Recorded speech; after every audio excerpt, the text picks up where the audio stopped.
I'd like to call on Riccardo SPAGNI, who is the lead maintainer of Monero project and a member of the Monero core team. Thank you.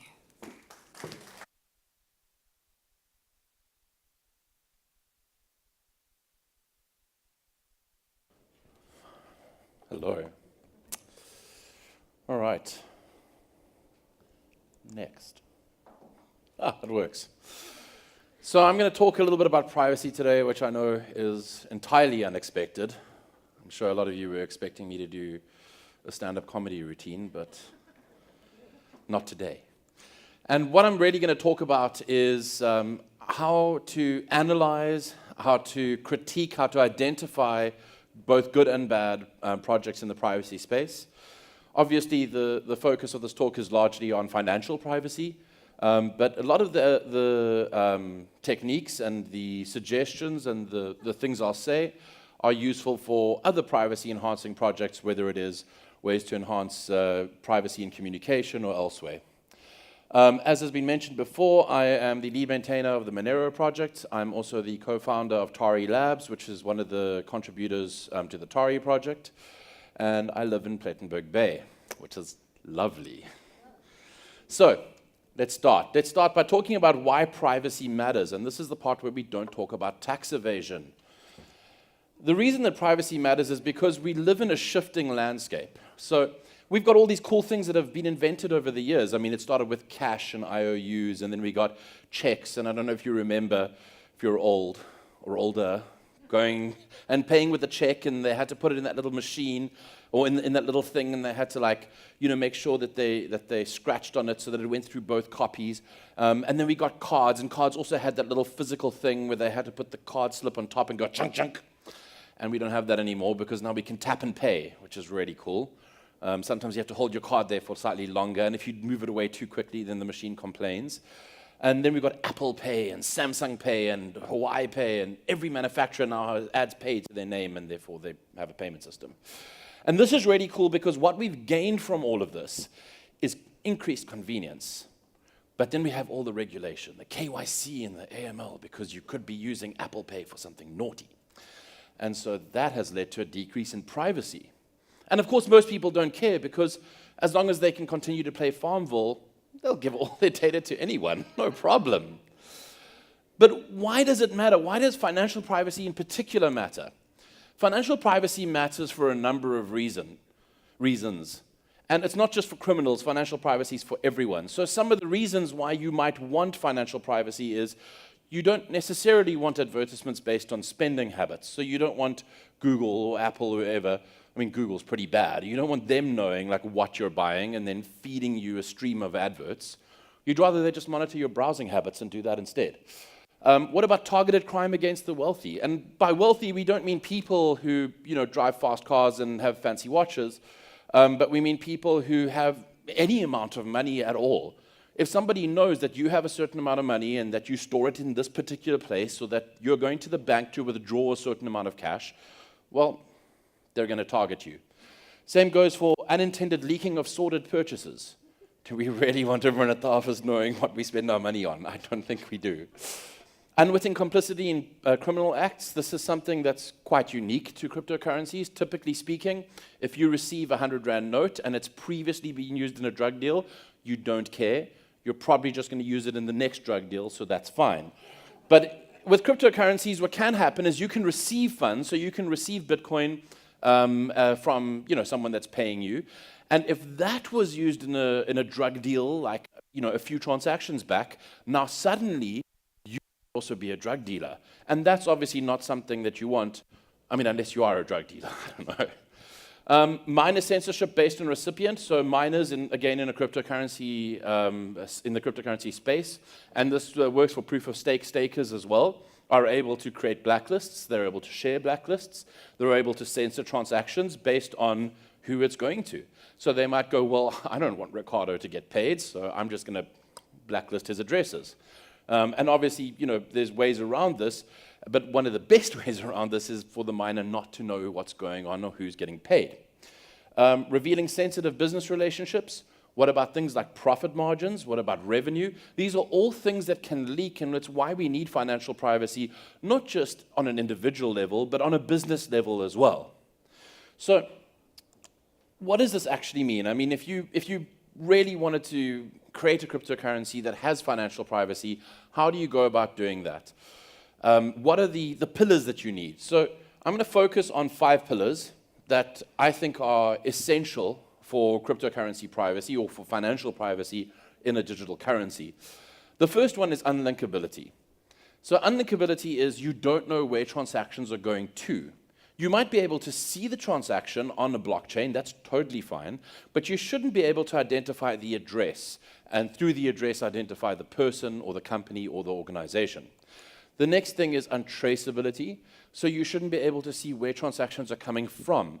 So if you receive a payment, no one should be able to passively look at that and say, oh, you received a payment from a drug dealer, so therefore. And then there's cryptographically valueless. No one should be able to tell the amount. So if you receive money, maybe it's your salary, no one should be able to look at that and go, oh, well, now I know how much you earn. And then, of course, there's privacy with regards to addresses. So with IP addresses, and this sort of linkability really relates to your unique internet address, which is unique at the time that you're online, and linking transactions back to that. And the last thing is optionality. So how do we maximize the privacy set? How do we make sure that our privacy set is as big as possible because everyone's using it? So what I'm going to do is I'm going to just go through how Monero focuses on these 5. Just to give you a bit of an understanding, not so much of Monero, but as to how we analyze these or how we look at these 5 pillars as respect to digital currency. So let's take the first one, cryptographically unlinkable. So remember, this is where we want to make sure that we don't know who's being paid. So with Monero, what happens is we use this thing called a dual key stealth address. So with Bitcoin, you put in your Bitcoin address and you go look on the block explorer and you can see that address. With Monero, instead, the recipient or the address that's shown on the block explorer is not actually an address, it's the destination. And that's computed by taking your address and the recipient's address and doing this thing called a Diffie-Hellman key exchange and padding it with a random. And then you create this destination. And to any observer, that destination appears to be random. So in this example, where we have 3 outputs that are going to a recipient and 3 that are coming back to us as change, when we look at it on the block explorer, it looks like that. And we can't tell which of those 3 are going to the recipient and which are coming back as change, if any. We can't tell if those are going to 6 different recipients or 1 recipient with 5 change outputs. We can't really tell anything about who it's going to. Now, untraceability, how do we make sure that, that no one can see where a transaction is coming from? So we do something on inputs, excuse me, we do something on inputs called a ring signature. And the ring signature, or the way we create a ring signature, is we go take a look at the blockchain, and we have a real transaction that we're spending money from, and then we go and pick a bunch of other transactions. So in this example, we're picking just a few transactions. We're picking 6 over there, and the one in red is our transaction, so that's the real transaction where we received money and now we're going to spend that money. And the rig signature combines all of these, and it creates this little thing called a key image to make sure we can't spend that money from the same transaction over and over again. And to anyone looking at it on the blockchain, they just see this ring signature that appears to be spending from all 6 of those transactions simultaneously. And the chances of them guessing which transaction is really ours is equiprobable in the cryptographic sense, so no one can just go and be like, ah, yes, it was definitely that one, or it was definitely that one. They can't actually tell which old transaction it's coming from. The problem with this is that it's really hard to choose transactions. And this is something that I think the creators of Monero never intended or didn't realize. And we call this the output selection problem. And the reason is because people spend their money really weirdly. So, typically, and I think that this is something that we can all attest to, typically people receive money and they spend it quite quickly, but then you've got these weird outliers like, oh, well, I'm going to buy this and keep it for a long time, and then I'm going to earn money, rah, rah. Or I need a store of value for a set period of time for a year, I'm not going to touch it. Or I'm leaving this money for my kids, and so they might only spend it in 15 years' time. So these outliers change the spending patterns. Now you have to construct a ring signature that appears to be like everyone's spending patterns. And that's really hard. So we consider this the weakest of Monero's privacy aspects.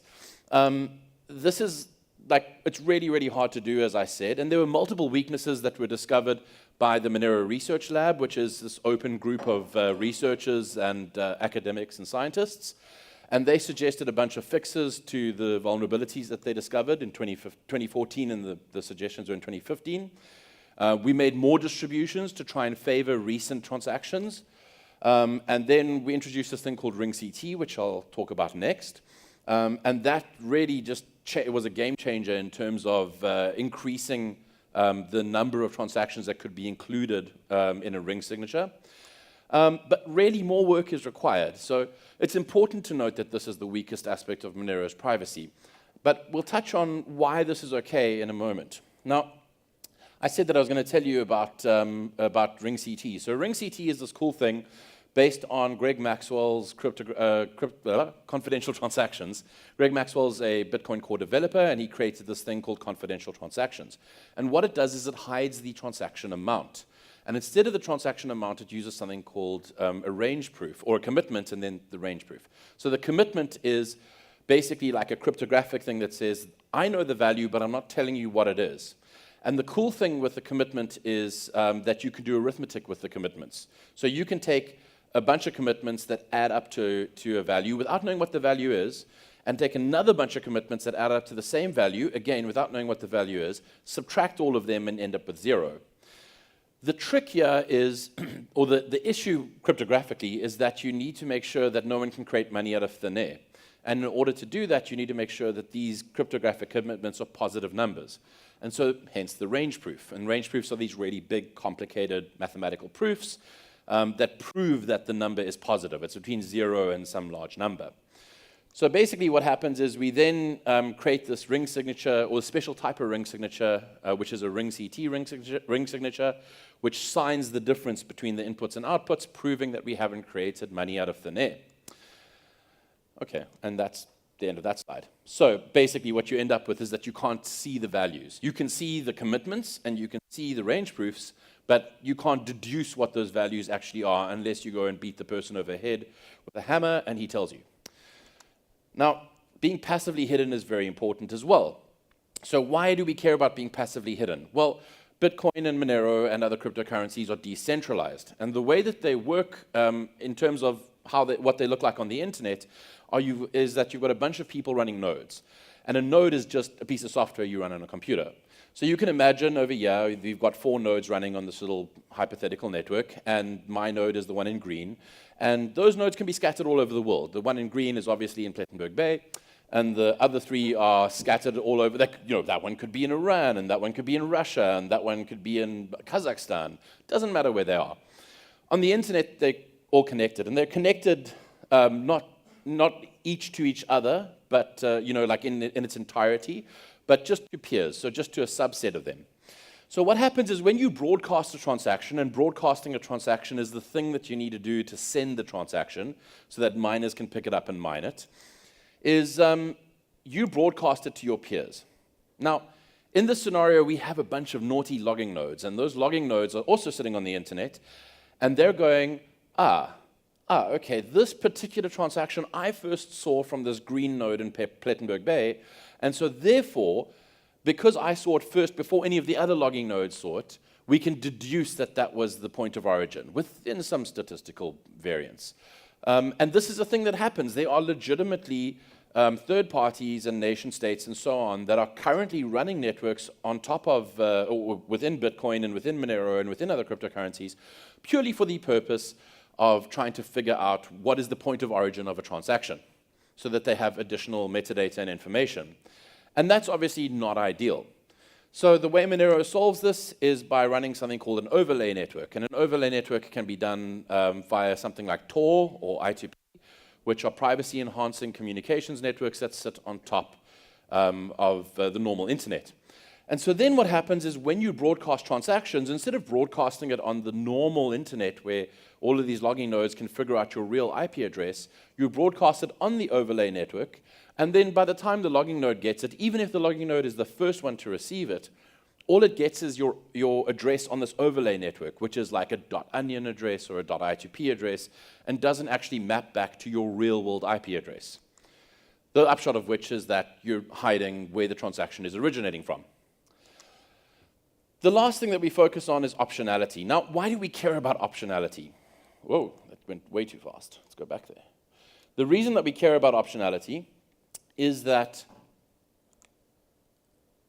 okay, well, just pretend the slide's up. The reason that we care about optionality is that the way privacy works is you want to get lost in the crowd. So imagine that you are wearing a red hat and someone's after you. We're not going to say who the someone is.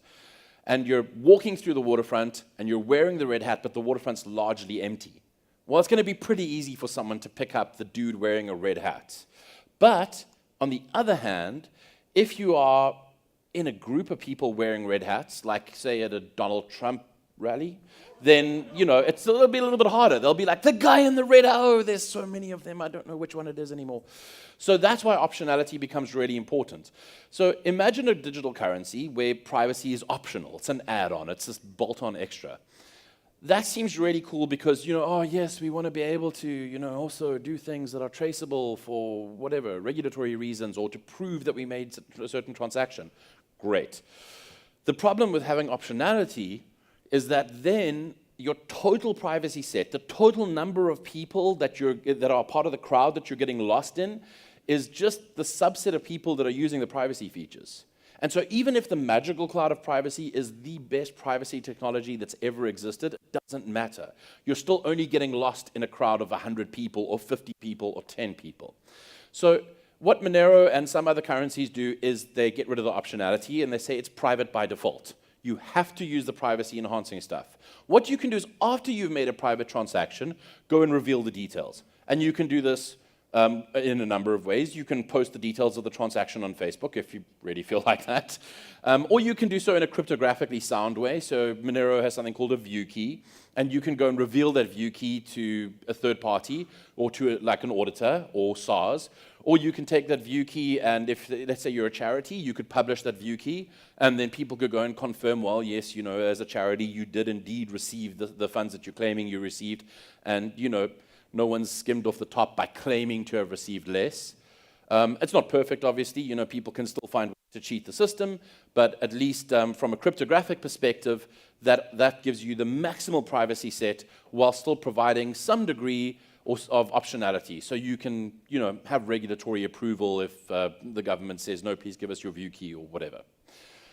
So what does this all lead to? So now you know that these 5 pillars, and you go, okay, I want to use these 5 pillars. How do you do that? So the way you use these 5 pillars, and we'll see if this slide will stay on. Oh, it does. No, it doesn't. The way you use these 5 pillars is by creating a thing like that. Okay, so what that is a thing that went off, is a table that lets you take the 5 pillars and apply them to different currencies. So I'm sure you've seen those little charts where you're trying to evaluate something and you're like, well, I'm thinking if I should date this girl or that girl or that girl, and then you put beauty, 10, 9, 9.5. No, we'd never do that. But it's similar to something like that where what you really want to do is be able to evaluate for each currency, does it have the thing that I want? Does it have maximal privacy set? Does it have untraceability, unlinkability? Does it hide the values? And does it hide the IP addresses? Wow, and we missed the last slide as well. Okay, so let's see if the final note will stay there. This is what I consider to be the 6th pillar. And the 6th pillar is really all about the way that people approach development or building that project. And this really applies to more than just digital currencies. This applies to all sorts of things. It applies to privacy-enhancing projects like Tor. It applies to private communications projects like Signal or Wire. And it's really an ideological thing. So that slide's going to go away anyway. But just to give you an idea of how Monero contributors approach developing Monero, they know that at the very least they're responsible for people's money. That you can't get away from that. You're working on software that is responsible for people's money. So you have to exercise a great degree of care. But more than that, you know that someone, somewhere along the line, is going to take like their life savings, or they're going to mortgage their house, or they're going to do something really dumb and put it all on that piece of software. And so now you're not just responsible for like a bunch of people mucking around with $10, you're responsible for a lot of money. Not directly responsible, but responsible for working on the software, and a bug that you put in might, mess that up for someone pretty badly. The third thing is, if you really think about it, you might be responsible, especially in a privacy-enhancing sense, you might be responsible for someone going to jail. And they might be innocent. You might morally not disagree with the thing that they've done. But because of a mistake that you made, or because of a weakness that you didn't speak about, they're now in jail. And the fourth thing is, really, if you come down to it, you might be responsible for the difference between someone's life or death. And that's really a sobering thought that a lot of people who are very excited about working on digital currencies don't think about. They don't think about the impact that their work can have. So ideologically, I feel, and a lot of Monero contributors feel, it's important to keep talking about how critical it is, and how mistakes can have a very far-reaching, long-range effect on a great number of people. With that sobering thought, thank you very much for your time, and thank you for having me.